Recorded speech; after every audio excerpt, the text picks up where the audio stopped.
और मैं वादा करता हूं सार्वजनिक रूप से, जिस दिन कोई बड़ा से बड़ा पदाधिकारी शराब पीते हमारा पकड़ा जाएगा, मैं तत्काल उनको दल से निष्कासित और बर्खास्त कर दूंगा।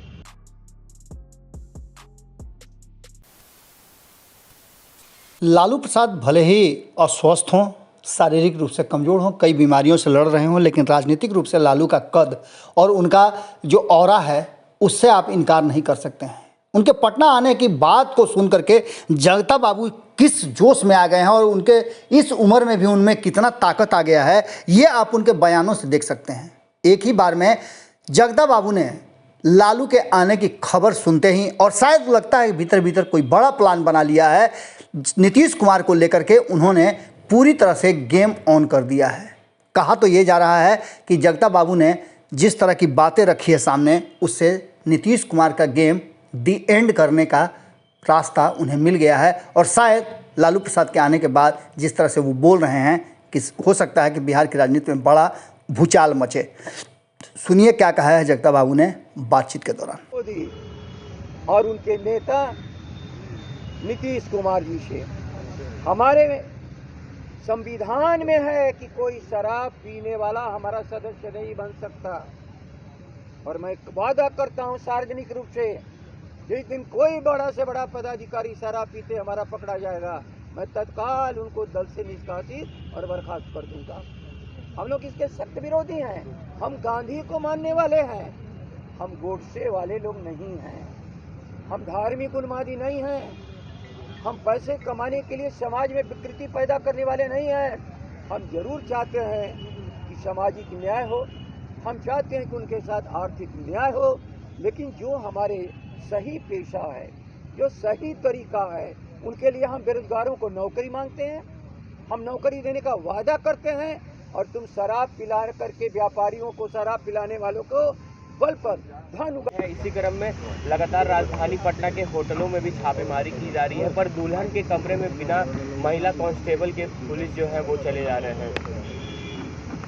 ये एक्शन मोड में नहीं है, ये दिखावे वाले मोड में है। ख्याल कर लेना यार, जब हम सभी लोग, आप भी मीडिया के लोग कहते थे कि शराबबंदी नहीं है बिहार में, बल्कि खुलेआम शराब बिक रहा है, 20,000 करोड़ से अधिक का एक समानांतर अर्थव्यवस्था शराब के माध्यम से बिहार में लागू है। इस पर लोग कटाक्ष करते थे और कटाक्ष की ये सीमा थी कि शराबबंदी के नाम पर सही ढंग से लागू हो। जब हम विपक्ष के लोग, चाहे वह राजद हो, महागठबंधन के लोग हों, तेजस्वी जी हों या अन्य महागठबंधन के नेता हों, जब बात करते थे तो ये आरोप लगाया जाता था कि आप शराबबंदी के खिलाफ हैं। हम शराबबंदी के खिलाफ नहीं हैं, हम शराबबंदी के खिलाफ नहीं थे। हम शराबबंदी की, जब हमारी 15 साल की सरकार थी तो शराब का न्यूनतम खपत हो, उस मद्य निषेध विभाग को उस रास्ते पर हम लोग ले जा रहे थे। ये जब सरकार में आए तो 10 सालों तक राजस्व वसूली के नाम पर इस शराब को गांव-गांव तक, फार्चून की दुकानों तक इन्होंने फैला दिया। और जब हम लोग उस समय विधानसभा में भी कहते थे कि कृपया करके शराब का विस्तार मत करो, तब इनका क्या कहना था, भाजपा के लोगों का, जदयू के लोगों का, हम इसी शराब से राजस्व उगाही करते हैं।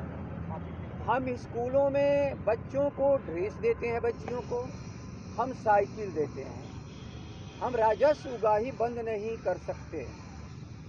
लेकिन जब 15 में हम लोग के साथ सरकार बनी तो हम लोग की मांग वही थी कि आप गांव-गांव में हमारे गरीबों को शराब पिलाना, नौजवानों को शराब पिलाना मत सिखाओ। हमारा गांव बर्बाद हो रहा है, हमारे नौजवान बर्बाद हो रहे हैं, ये मजाक उड़ाते थे। लेकिन जब हम लोग के दबाव में शराबबंदी हुई तो भाजपा के सारे वो व्यापारी जिनसे राजस्व की उगाही करते हैं, एक समानांतर व्यवस्था नीतीश के साथ मिलकर के इस बिहार में लागू कर दिया। जब ये लगातार हम लोग सरकार से हटने के बाद फिर जब भाजपा और इनकी सरकार बन गई, पूरी ताकत के साथ शराबबंदी को लागू कर रहे थे, तो उनके सामने न जदयू था, न भाजपा था, न राजद था, केवल शराब के विक्रेता थे जिनको पकड़ना चाहते थे। और उस पकड़ में जो जदयू का आदमी आया तो आपने उनका स्थानांतरण कर दिया। एक मैसेज चला गया बिहार में, हम केवल सरकार के राजस्व की वसूली बंद किए हैं, अपने कार्यकर्ताओं की राजस्व वसूली नहीं बंद किए हैं। और इसी पर ये लगातार 3-4 सालों से भयानक बिहार में शराब बंदी के नाम पर शराब की अर्थव्यवस्था चालू हुई। नीतीश जी, फिर उसी अफसर को आप बुलाए हो, लेकिन उस अफसर को कैसे हटाया जाए, इक्का दुक्का पकड़ रहे हो कहाँ कहाँ। क्यों नहीं हरियाणा से या जहाँ से भी शराब की इंडस्ट्रीज है, जो मैन्युफैक्चरर हैं, जो होलसेलर हैं, जिस बैच की शराब जिस कंपनी से आ रही हो, जो भी उसका खरीदार है, वो तो बाकायदे लिखा हुआ है। और जिस दिन वहाँ जाने लगोगे असली मुजरिम पकड़ आ जाएंगे, लेकिन असली मुजरिम पकड़ने में स्वयं आप पकड़ में आ जाओगे। 20,000 की जो आपकी वसूली है बंद हो जाएगी। आप दुल्हनों तक जा रहे हो, महिलाओं तक जा रहे हो, बारात में चले जा रहे हो। जो शराब पी के नाचने वाले हैं उनको पकड़ो, अच्छा लगेगा, लेकिन घूंघट में बैठी हुई भारत की हमारी वो महिलाएं जो दुल्हन बनकर एक नए जीवन में प्रवेश करना चाहती है, उस पवित्र जगह पे चले जा रहे हो जहाँ की घर वाले भी नहीं जाते हैं। इसलिए मैं कहता हूँ कि अनर्थ मत करिए। ईमानदारी से राजद ने बराबर जो सुझाव दिया है, तेजस्वी जी बराबर आपको सुझाव दे रहे हैं, लेकिन सुझाव पर आप क्या कह रहे हैं? यदि आप शराबबंदी के खिलाफ हो तो चलो घोषणा पत्र में शामिल कर लो। मैं बताऊं मिस्टर मोदी, जहां से विकृति पैदा हो रही है मैन्युफैक्चरर के द्वारा, चाहे हरियाणा का हो, पंजाब का हो, जहां का भी हो, वहां दूरी तक जाके पकड़ो। कैसे? इस मोबाइल के माध्यम से एक व्यक्ति को तुम ढूंढ लाते हो कहीं से, और इतने बड़े व्यापारी को तुम नहीं ढूंढ पा रहे हो, अर्थात तुम ढूंढना नहीं चाहते हो। आज की तकनीकी ऐसी है जिसके माध्यम से कोई भी अपराधी बच नहीं सकता, और हर अपराधी अपराध कर रहा है। तो नीतीश कुमार, सुशील मोदी, भाजपा के लोगों, जदयू के लोगों, ये तुम्हारे संरक्षण में चल रहा है।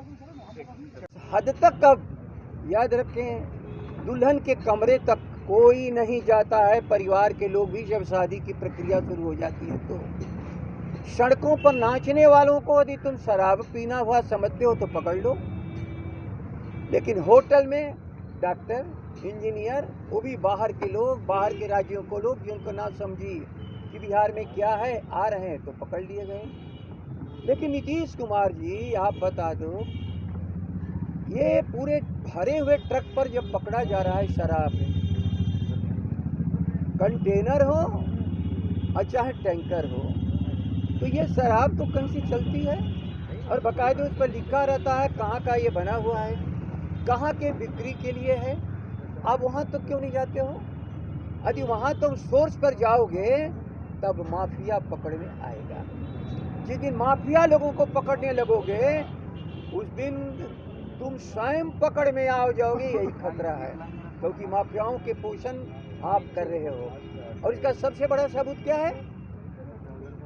ये जो पाठक ये अभी बने हैं, इस विभाग के प्रधान सचिव, जब ये लागू हुआ था तो उस समय भी मिस्टर पाठक प्रधान सचिव थे, और इन्होंने कड़ाई से लागू किया। और पाठक जी को मैं निजी रूप से जानता हूँ, बिहार के इन्हीं गुने पदाधिकारियों में जो भी टास्क दिया जाता है उसको पूरा करते हैं।